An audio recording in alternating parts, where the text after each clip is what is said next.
All right, good morning and welcome everybody. It is a mayoral debate with Huntington City Councilman Steve Williams and Republican incumbent Mayor Kim Wolf here in the studio, live and commercial free thanks to the Cabell County Democrat Party and Unbridled Strategies. Appreciate that very much and appreciate you tuning in. There have been debates previously. Both candidates have been on the program, and we know a lot about them. Hopefully we'll expand on those things and learn a little bit more about the vision that these two candidates have for the city of Huntington. Let me introduce you to both candidates.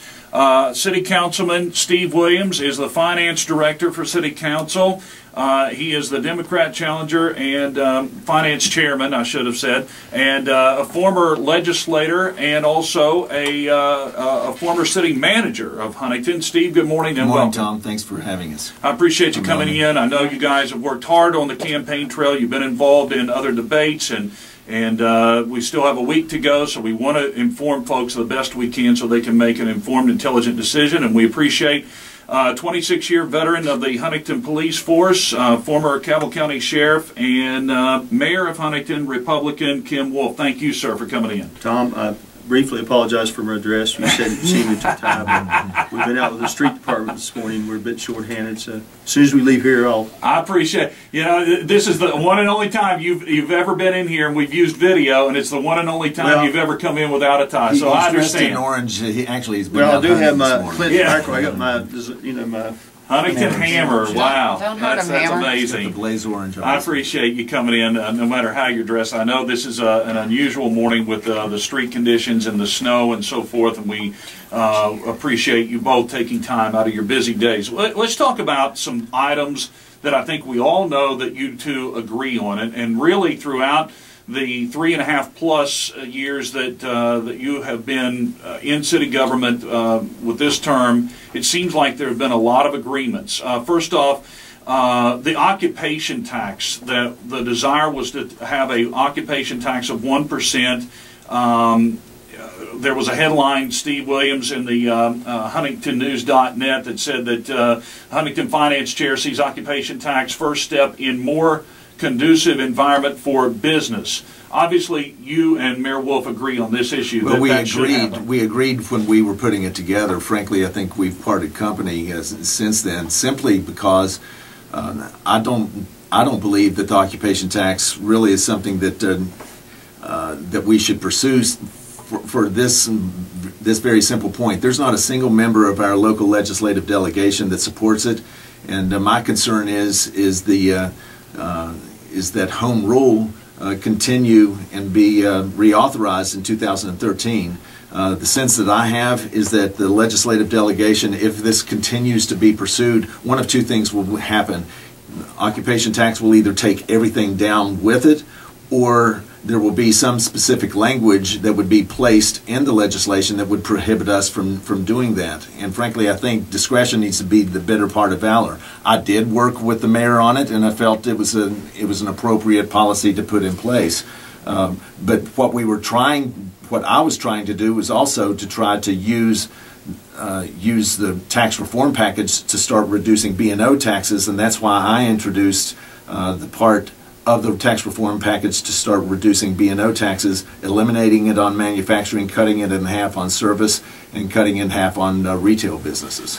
Mayor Wolf, do you still stand by the occupation tax, and if it is approved by the courts for Huntington to implement this, do you still want to implement it, and do you think that you'll stand with home rule if the legislature extends that? No, let's start back at the beginning. I think it's important that we've had many tough issues we've dealt with, pension reform, and my strategy was to get a coalition of council people, because the mayor's got to take the lead, and we would call different council people into my office. Now we can't break the sunshine law, and so I said, look, I'm willing to take the blunt. This is going to be a controversial tax reform package, but for the city to move forward, we need a fair, equitable way to fund city finances. As you're aware, we are at the bottom of tax collections of other cities. In other words, Charleston is their budget's basically twice ours. You know, we provide a very good service for the money that we have. Now, the only thing I would change, we all agreed, you know, on the tax reform package. I agree. Cities don't grow until businesses grow. So you've got to take the burden off the business, because too many times the B&O was what, you know, the B&O taxes years and years, 30, 40 years ago, were 70, 80,000 people. We put the burden on business. We need to change that. So we worked together, devised a plan, eliminate manufacturing tax, you know, cut B&O tax in half. And so the occupation tax, I do not, and I still don't like the user fee, because it's a regressive tax. But you raised the user fee from $2 to $3 a week. Exactly, exactly. And I had people come to me, and that's another issue that we came before council. I said, look, we've got to do something with the streets. We've got to do something. Number one priority, government, is to protect our citizens. We've got to give the chief the resources he needs.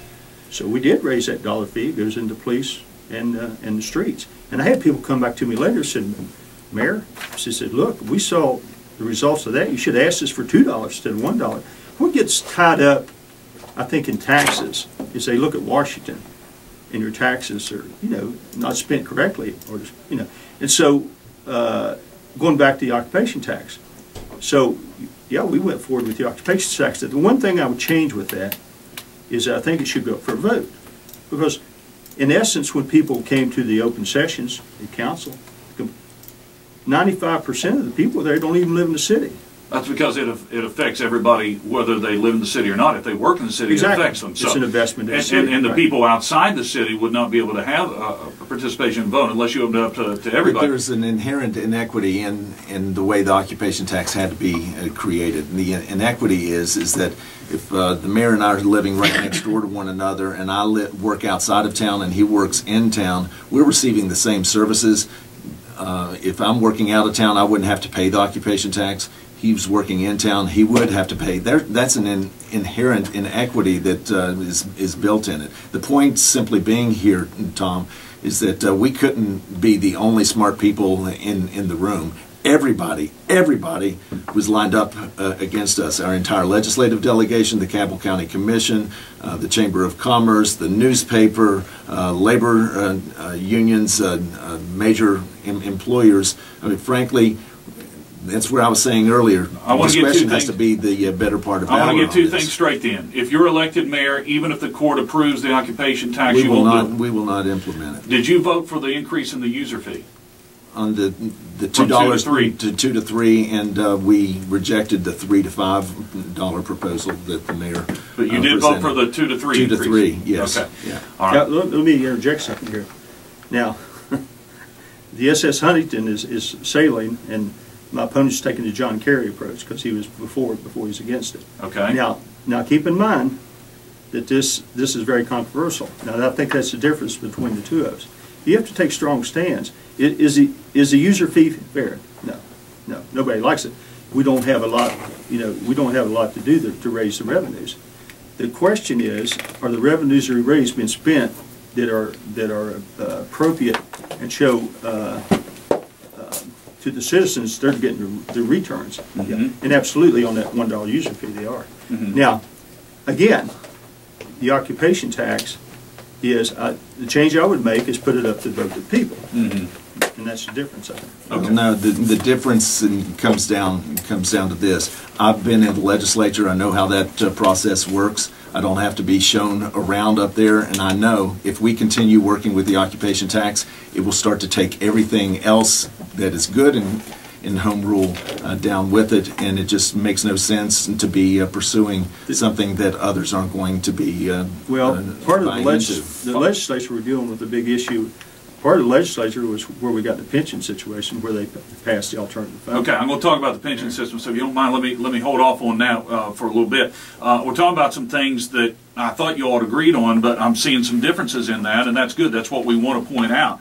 Now, from what I understand, neither of you are in favor, or I should say is in favor, of privatizing city services. Let me start here. Well, frankly, I think, no, I'm not in favor of privatizing. However, if we find that there's absolutely no way that we can afford the existing services that we have, and that we're not able to provide it more efficiently, then I think that's something that we absolutely have to be able to take a look at. So you're open to it possibly? Well, I think everything has to be on the table for discussion, but one of the things that we found is that sanitation department, for instance, is probably the most efficient service that we provide in the city. That's the one area that everybody says, let's privatize sanitation. Frankly, it's the most efficient service that we provide, other than our police and fire service. Is it ever on the table for you, Mayor Wolf, that you would consider privatization?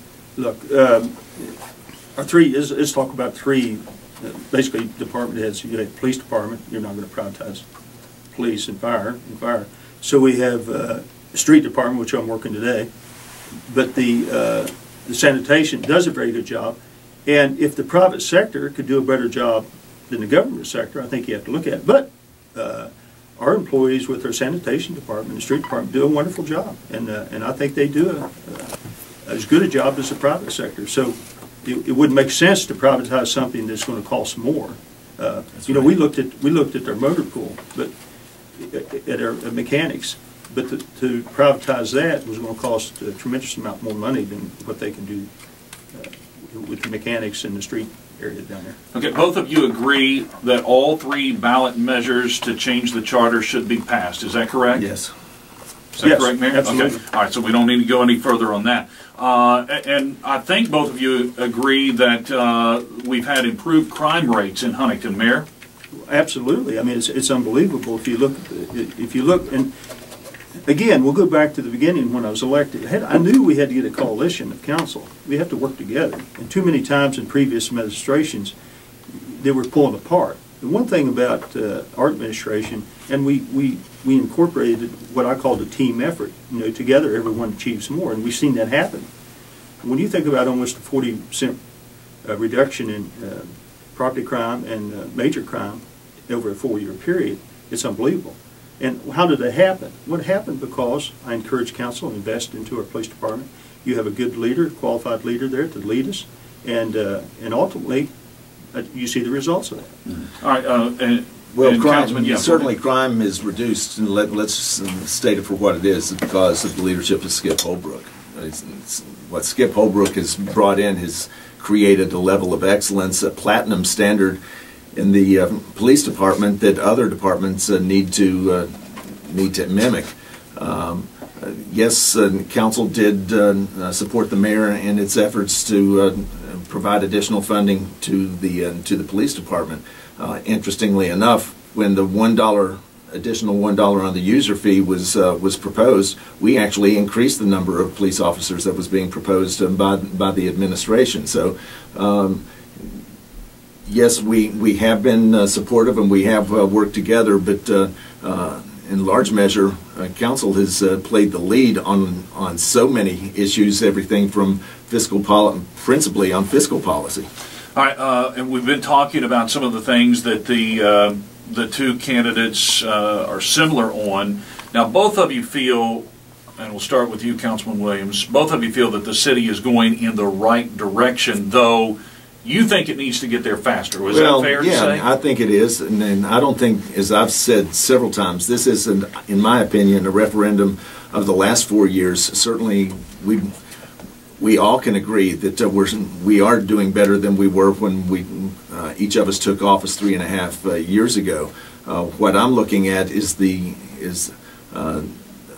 direction that we're taking over the next 8 to 12 years. With that, we have to create a level of an expectation of excellence. What I'm terming having Huntington being recognized as an exceptional city. For instance, when we look at the police department and the standard of excellence that has been created in the police department, we should be having that in all areas of local government, but it goes beyond local government. It's just a matter of expecting excellence in everything that we're doing. Where Huntington is, we're not actually going to other cities to be identifying how they go about doing things, that we're innovative in the way that we work in our neighborhoods, innovative in the way that we pursue job and business development. being innovative in the way we even manage our city. That people are coming to us to see how is it that we are doing such things at such an excellent manner. And frankly, I just think that the direction that we go has to be accelerated because of who we compete against. And Mayor Wolf, you say that the direction is going right and it should stay steady. Look, there's one captain to the ship. Okay, you set the course, and you bring the people on board, and that's what we've been able to do. Not only the council, the private sector, people like Create Huntington, governor's office, legislators, and we've seen a tremendous amount of cooperative effort. And why is that? Because you bring people together, and you don't really care who gets credit. You make, for instance, we're tearing down these dilapidated homes that have been neglected for years and years. Mayors call me and say, well, Mayor, how do you do that? Well, you do it by preparation. You do it, putting your plan together and doing those things. I've always said this, Tom, you've had me on the show many times when I was sheriff. Number one priority of government is to protect your citizens, your persons, property, and liberty. That sets the foundation for business, because you don't bring businesses in, you don't grow business until you get your foundation set. And we're seeing that happen. We have 600 more jobs now. That is cultivating. And I think my advantage over my opponent is I am the mayor. I've got the experience of being the mayor. And so I quite frankly, I think understand that Mr. Williams wants to be mayor because he sees the ship in the right direction, and let me take the helm. All right, I want to talk to you about something you mentioned earlier, and we're going to start with Kim Wolf on this. In 2009, your administration worked with the West Virginia legislature to change the pension contribution plan. Did that stave off bankruptcy, in your opinion? My opinion, and you're on video, we have that chart that showed the direction we were going in. It was a train wreck. And the big mistake on the pension system was years ago where, and I said before, the legislature allowed the cities to go to alternative funding, and they didn't fund the pensions properly. Some cities did, like Beckley and others. But what we saw was when Governor Manchin came down to town, and he said, Mayor, he said, you can't maintain the pension system while it's escalated out of control. And he said, if you can put together a plan that will not raise taxes, but you can convince the unions, fire union, police union, council, I'll call a special session for the legislature to when I say shut down the old system, it was to not eliminate it. It would save the pensions for the present people that are in the system, but to eliminate a new system that was equitable for everyone concerned. Now, I told you that story. I looked at the governor at the time. We were sitting here in my office, and I said, Governor, send me to Israel, and I'll take care of this Palestinian affair, because everybody's kicked this can down the road for a while. But with a lot of working together, we were able to do that. Governor Manchin kept his word, called a special session. There was only one dissenting vote. So did it keep it? Absolutely, because right now, 3 or 4 years later, we're already at the point where it would continue to escalate to 7%. Yeah. Councilman Williams, do you not give credit to the administration for taking the initiative on something that had been kicked down the road for years? Absolutely, and the reason that it got passed was because of Governor Manchin taking the leadership. But at the same time, we also, if you're going to take credit for it, you also have to accept the responsibility of the results of it. 18 months into it, we found that a mistake was made in the calculations, and $2.3 million had not been budgeted for the pension funds, and it ended up resulting in a $4.3 million deficit that this time last year that we were having to work with. So the reality is yes, we have some level of certainty in the future, but the problem is that we ended up, in the first time that I ever recall in our history, where the city ended up running into the red on a fiscal year because there was a mistake in the calculation. The problem is that we found out that the calculation of how much money we had put into the police and fire pensions we were short nearly $2.5 million after the fiscal year was over with, and we didn't hear it directly from the administration. We ended up hearing it from the pension boards that we were short on that, and because of that, we asked for meetings, and it took nearly 3 months to ever get a plan out of the administration as to how we were actually going to adjust this. And what the plan was permanent tax increases. That really is where you get down to the difference between the two of us. And there were fee increases, but only for... They were temporary. And they expired on June 30th of this year. All right, let Mayor, you respond to that, because there was a $4.3 million budget shortfall. Yeah, and absolutely. Now, this is where we I think we need to lay the truth out here. Now, Mr. Williams and their finance knew everything right when we knew it, so that's not quite true there. Now, well, we never did hear from you all. When Mr. Williams is throwing our people under the bus, who he called Ambridge, who now says he's going to keep, but the mistake, look, you're going into a new system. Blair Taylor, this was a new function because it had never been taken, because the city had took the initiative to put this together. We talked about this before. The calculation was on the actuary that we had. In other words, they were calculating on that unfunded liability on a 6% increase, and the longevity of people living was in the 70s somewhere. So when it went to the state, they calculated completely different. They calculated on a 5% raise. Well, they're right there at 5% at 1.3 or $1.5 million is I mean, $130 million is 1.3 or $5 million. Are you saying it was a lack of communication? No, it's not. It was a different calculation because you're into a new system. Let me ask you this: was there a chance that somebody was hired, that these officers were hired purposefully under the old plan in order to make sure that they got the old pension plan rather than the new one, and in that case it would have been you asking for new rules and then not playing by them? No. Look, there was a deadline when they would be hired. Okay, there were some that were hired, but there was no maneuvering when they would be hired or not. Actually, what ended up happening, yes, the individuals who were hired under the old system. The problem is that the calculation that was provided to the legislature, that they were determining what it would actually cost, was minus the 6 officers. I think it was 6 officers who were hired, and after the legislation was passed, the numbers ended up changing. Reality is there was a mistake that was made. If you're going to be talking about leadership, the leadership is and said, yes, a mistake was made, but this is how we move forward. At the time, we didn't take shots at the administration. We said, we have a problem. It's a problem that we have to fix. But 12, 13 months have passed since we dealt with the issue. I want to ask you though. Let me tell you the mistake. The big mistake was back.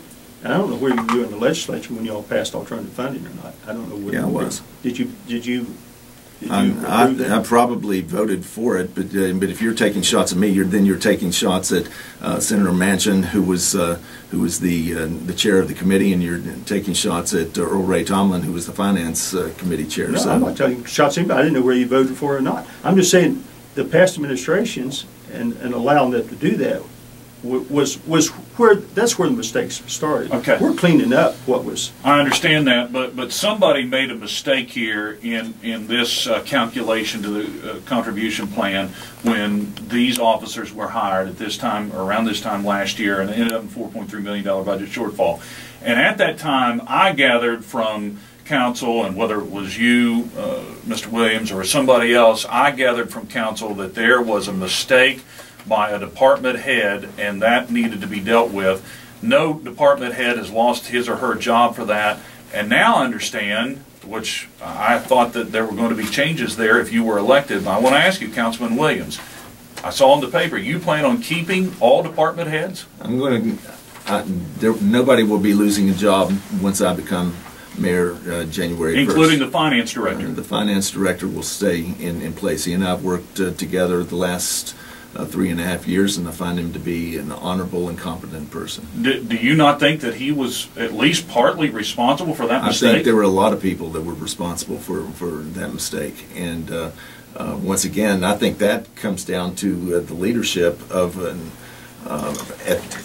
mayor keeps referring to himself as captain of the ship. The captain wasn't even aware that they were running into a storm until they were upon it. And I think all people are responsible for what they end up doing as a result of instruction that they receive from the helm. All right, I want to move on, and we're going to take a news break here just to give us time to regroup, maybe do some stretches and that type of thing.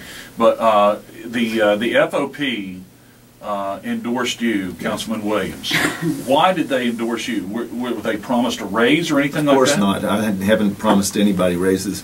If there was any insinuation to that effect, that's patently false, and we didn't even discuss raises. Did you disagree with the contract that they just had gotten? No, as a matter of fact, I helped shepherd it through. As a matter of fact, when it came before council, we asked the mayor to explain it, and he wasn't really able to explain everything. I walked through the details of it and shepherded a unanimous vote through council. All right.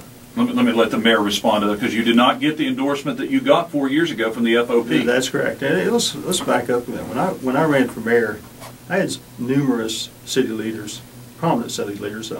They said, "Look, if you do what needs to be done to get the city on track, you're going to make some unions mad." Now, the delegation that there's a pact for turnover political action committee. Okay. When I went into that interview and I went to that meeting, they point blank told me the reason we're not going to endorse you is you won't give us a pay raise, and you didn't give us the contract when we wanted it. And I explained to them, I said, guys, we're on a limited budget, okay?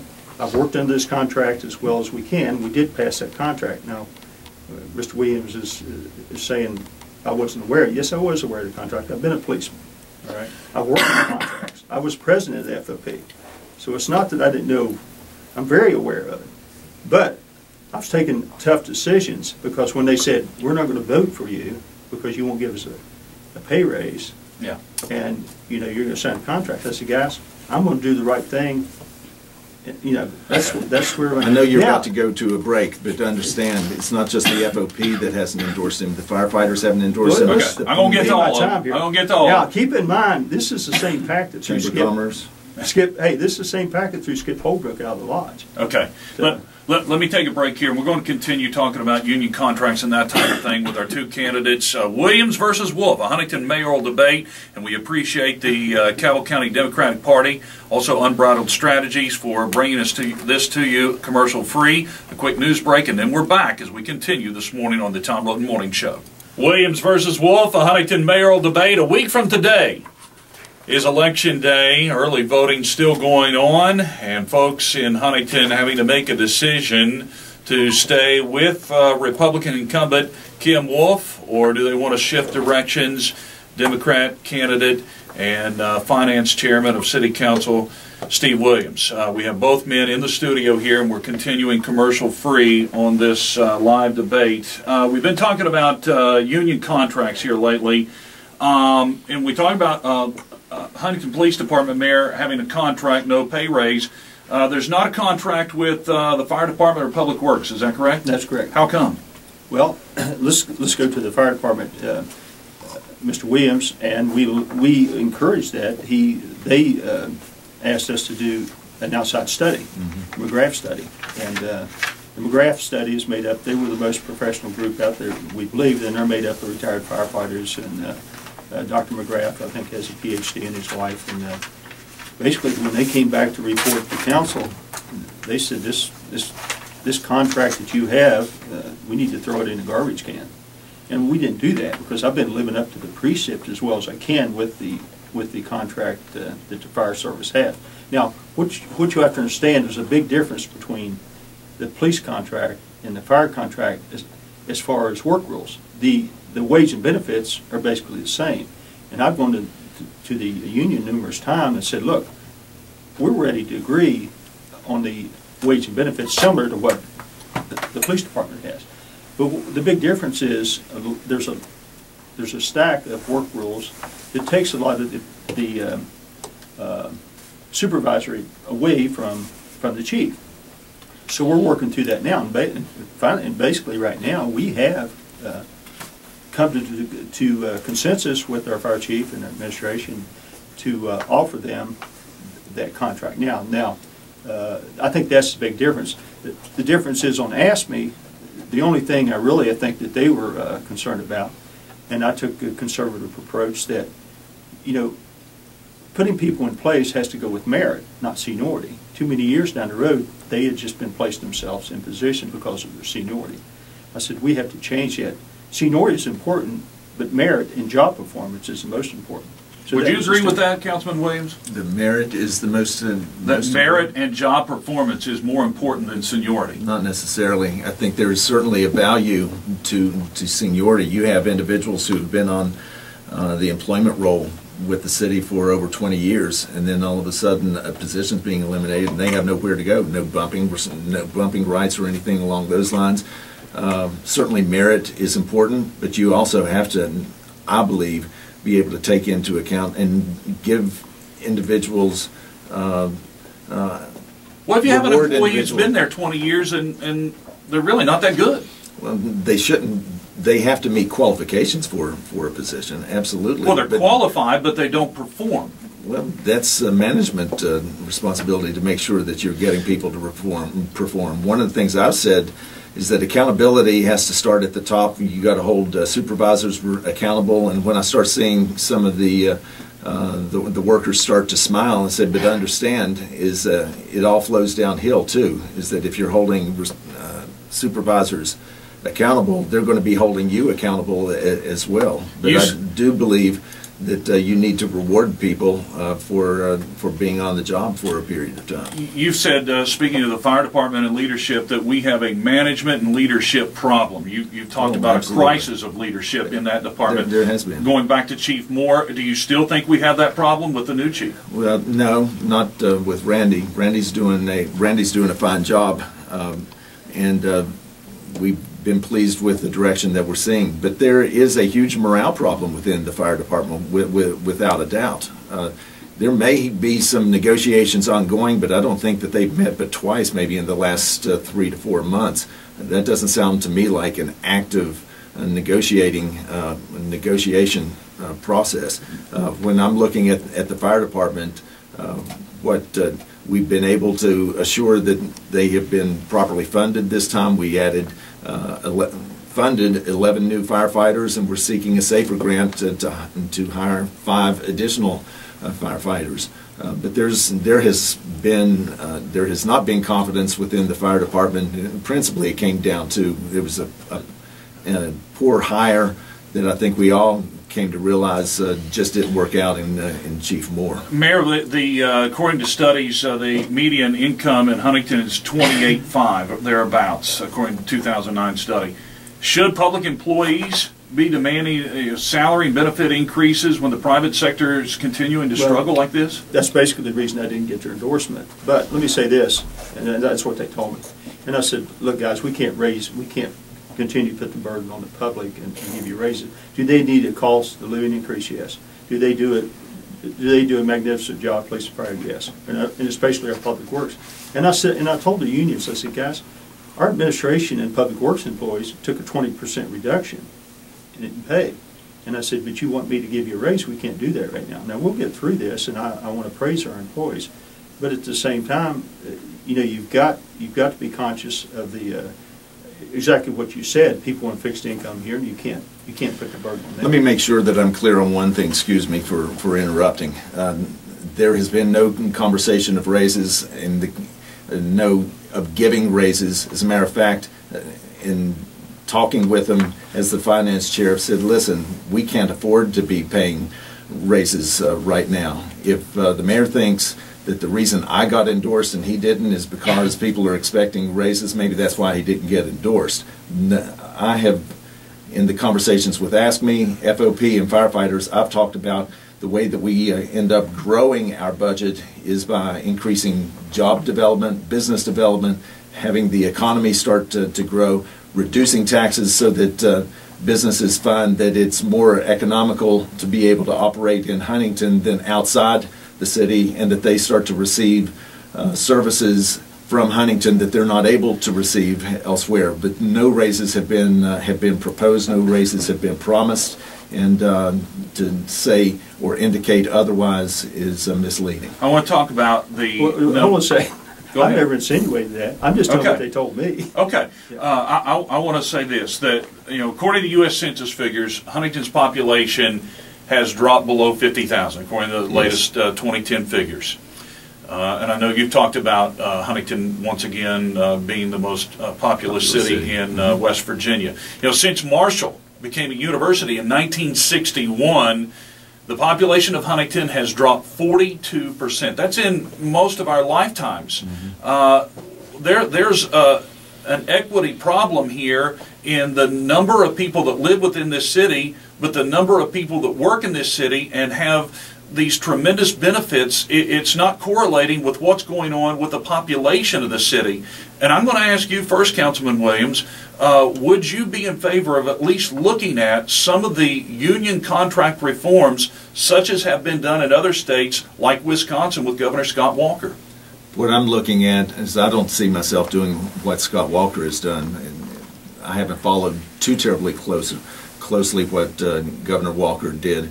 The way that I see is that we have 3 bargaining units in Huntington, and that there is an opportunity to work with those bargaining units and be able to show that we can provide a more efficient, more effective service with reduced revenues, and to assure that we're providing, once again, a more efficient and more effective product.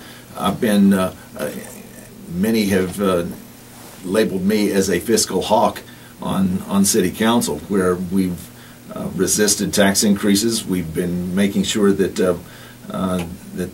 that we are assuring that operations are being run efficiently, and watching our spending and watching every penny that we have.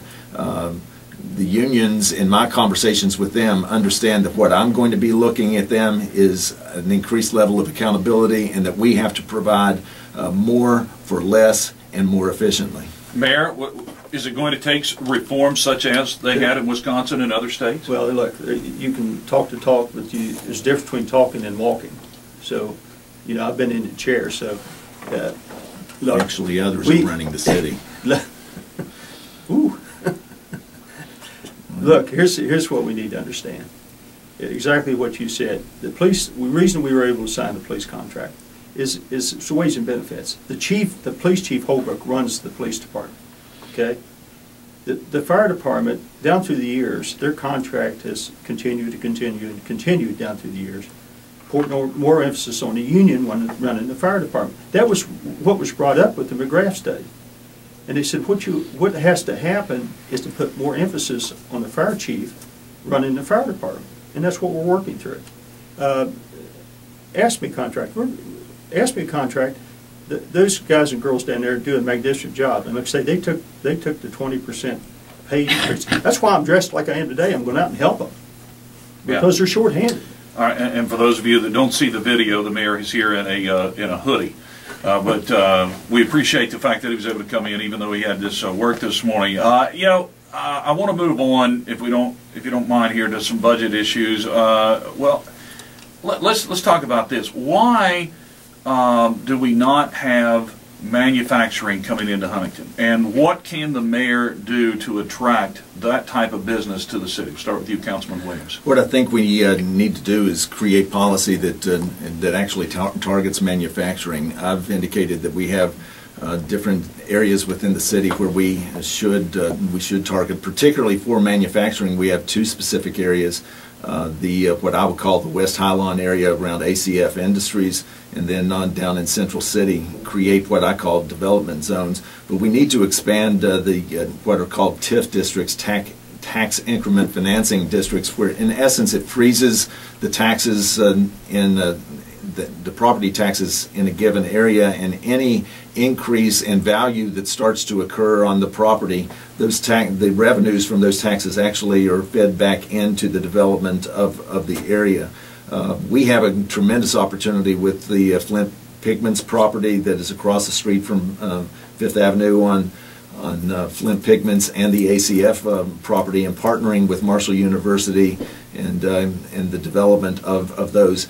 Oddly enough, Huntington, even though manufacturing has reduced in Huntington substantially, Huntington has more manufacturing jobs than any other city in the state. If we attract manufacturing into Huntington, you will have 6 additional support jobs that will be created to actually support every manufacturing job. That's why it's imperative for us to be innovative in the way that we approach that. When I was Director of Economic Development in Putnam County, we did that. Now understand, that was 30 years ago when I was Director of Economic Development in Putnam County, but we were extremely innovative and received national awards for what we did, but you're seeing the benefits of it now. This is not something that you're going to see a snap of the fingers, but you do build the partnerships, but you put all the infrastructure in place, and you create innovative ways of reducing taxes to draw those to encourage the development of those businesses. And Mayor Wolf, I'll let you respond. Well, absolutely. You know, we've been to several ribbon cutting facilities. Rubber Light is expanding. Rubber Light ships products to China. You've got we just had a presentation at a Rotary yesterday with West Virginia Steel, who's expanding, doing a great job. Huntington Steel. We've got Level 1, who just invested millions of dollars in the Shell building down there. So why are those businesses growing in spite of a depressed economy? And I suspect as soon as President Romney gets elected, things will break loose, because many of the things what President Obama has done is stifle the coal industry and the gas. So I think part of what we're living with here is just a national economy slowdown. Now, what's happening here is exactly what we knew would happen. You build a foundation, and the companies will come here because we have the facility where they want to raise their families.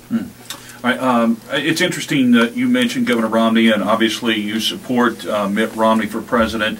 I want to ask you both about the top of the ticket, and I'll start with you, Councilman Williams. I know that on another radio program a few months ago, you said regarding Obamacare, yes, I support it for these reasons, and you went on to say, be assured of health care regardless of pre-existing conditions and so forth.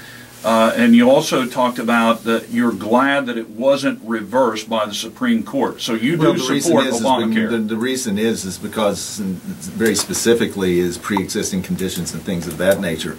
It's very clear that the legislation needs to be revised and needs to be fixed. I don't ever recall any piece of legislation, as large or as small as it would be, that would not require some revisions to it. But pre-existing conditions, I think, is something that we all should be happy that has been covered through Obamacare, through the Obamacare legislation. You think Obamacare should be repealed? Absolutely.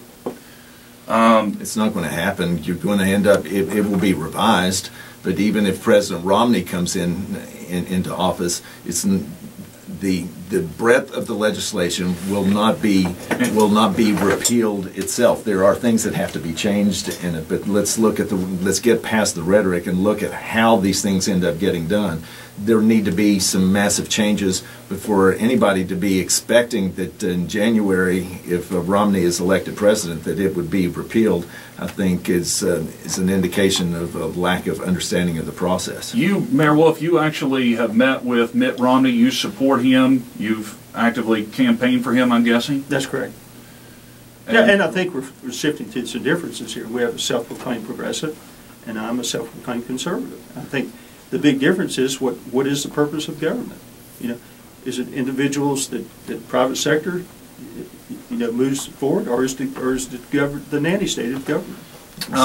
But does a conservative continue every time on the local level that we need to do something, continue to propose tax increases? If anything, if you're looking at from a fiscal standpoint, I resisted the tax increases. I showed that we didn't have to cut services or increase taxes. We were actually able to increase services and not have to increase taxes in this last budget. Well, we've done a remarkable job on cutting service because we're working with 40 less employees at Public Works. That's why I'm here, because we don't have enough employees down there. This is the same this is the same council, not all council, but yes, I did ask for that but they put the burden of a $100 surcharge All right. on the people who can He least asked for afford it. $2. He didn't ask for $1. $100. It was $100. Okay, well, we've covered that. We've covered that. $1. If you don't mind, because we're just about out of time. I mean, it's really flown by. You actually, Steve Williams, when you lived in Chicago, you campaigned for Barack Obama, handing out Obama leaflets and so forth when he ran for U.S. Senate. I was at the 59th Street or Route 59 train station and actually handed out leaflets when I was up in Chicago. You stand behind this president? I don't support at all what he's done to our economy in the local area, because I stand just with Senator Manchin and Governor Tomlin that the coal industry and the energy industry have been adversely impacted by this administration's policies. I heard you say on another radio program that you said, quote, "I am honored to be a Democratic nominee, and with that, naturally, I support those who are on the ticket with me." So you support Barack Obama. I'm a proud Democrat, and I don't see that who I end up voting for is going to have a direct implication on how we manage the affairs of the city of Huntington. Gives people an idea of, just where you stand. That's what I was trying to do. What helps give people an idea where I stand is how I fought the tax increases, repeated tax increases that were being proposed by this administration the last 2 years. Just a real quick question here, and it deserves a much larger answer, and I apologize in advance, but I learned from counsel this came up before, and I need to know about this. For me personally, would you favor an ordinance banning gay marriage in the city? Well, that's come up before several years ago during the Fillington administration, and we're seeing things like that happen in states all over the country. Also, an ordinance came up during your time, Councilman Williams, regarding the prevention of workplace and rental property discrimination of homosexuals. In other words, making one class of people more equal than equal. Would you be in favor of either one of those? No, I didn't support those when I was in the legislature. And would you in the future? Support them? No. Would you, as a mayor or councilman, either one? No, I don't. That's something that needs to be dealt with at the legislature. We don't need to deal Mayor with that. Wolf, would you be in favor of a ban on gay marriage for the Here's city? what I would be in favor of, and I've always said this: marriage should be between a man and a woman. I would support legislation that basically says marriage is between a man and a woman. I want to say this. I have known these two men, Councilman Williams and Mayor Wolf, for some time, and they've always been gracious to come in the studio in the times that we have spent together here on the program, and even outside the program. I find them to be very professional, very kind gentlemen. They've always treated me with respect, and I appreciate that. Though I disagree on many issues with both of these candidates, I certainly respect them and thank them for coming in and putting up with the questions and coming in for the debate. Yeah. And I thank you both for coming. Let me say this too, and Steve and I are friends. Yes. We differ on different projects, and I think that and people want to, they like to get into negative politics. We agreed early on. Steve says he's going to run. I said, look, we run on our records. We'll still remain friends afterwards. So. It gets testy, but he's my friend, and I respect him. Thank you both. I appreciate it. 1 week from today is Election Day, and thank you to the Cabell County Democratic Party and Unbridled Strategies. Also, Melanie, thank you so much, and Jason running the camera today, and you'll see that at 800WVHU.com.